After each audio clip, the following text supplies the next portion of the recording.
Ekonomi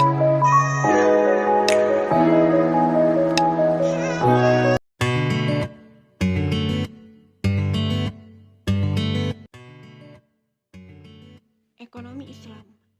Ekonomi Islam adalah suatu ilmu yang mempelajari perilaku manusia dalam usaha untuk memenuhi kebutuhan yang terbatas dalam kerangka syariah, atau ilmu pengetahuan sosial yang mempelajari masalah-masalah ekonomi masyarakat yang diilhami oleh nilai-nilai Islam.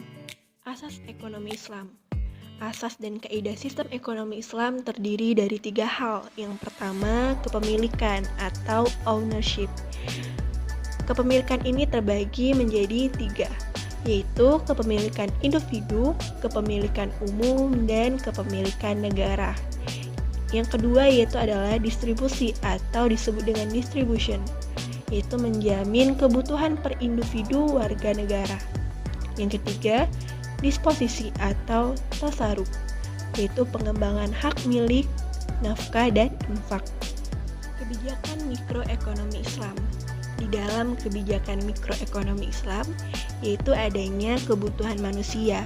Kebutuhan manusia ini terbagi menjadi 2. Yang pertama, kebutuhan per individu, yaitu terdiri dari kebutuhan pokok, kebutuhan sekunder, dan kebutuhan mewah. Hal-hal tersebut tetapi tidak wajib. Yang kedua, kebutuhan kelompok seperti pendidikan, kesehatan, dan keamanan. Hal-hal tersebut itu wajib dipenuhi bagi negara dan individu. Di dalam asas ekonomi Islam tadi yaitu adanya kepemilikan. Apa sih definisi kepemilikan?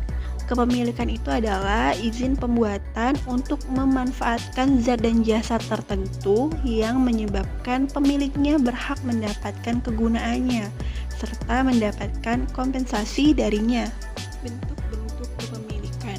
Kepemilikan atau ownership terbagi menjadi 3. Yang pertama, kepemilikan individu atau private ownership, yaitu hukum syara yang berlaku untuk barang dan jasa di mana pemiliknya berhak memanfaatkan. Yang kedua yaitu adalah kepemilikan umum atau public ownership, yaitu izin pembuatan syariat kepada suatu kelompok untuk sama-sama memanfaatkan benda. Yang ketiga, kepemilikan negara atau state ownership, yaitu adalah harta yang merupakan hak seluruh kaum muslim sedangkan pengelolaannya menjadi wewenang khalifah atau pemimpin. Sebab-sebab kepemilikan Islam yaitu karena adanya warisan, dari harta yang diperoleh tanpa kompensasi, dari bekerja, dari kebutuhan harta penyambung hidup, dan dari pemberian negara. Di dalam ekonomi Islam adanya disposisi atau tasarruf, yaitu adalah kepemilikan barang dan jasa yang bisa digunakan untuk infak. Faktor penghubungnya ialah untuk wasiat dan hadiah. Contohnya, pengembangan harta diinvestasikan seperti tanah atau harta yang diperoleh dari pertukaran dengan cara mengubah bentuk menjadi bentuk bangunan ataupun berupa pertanian.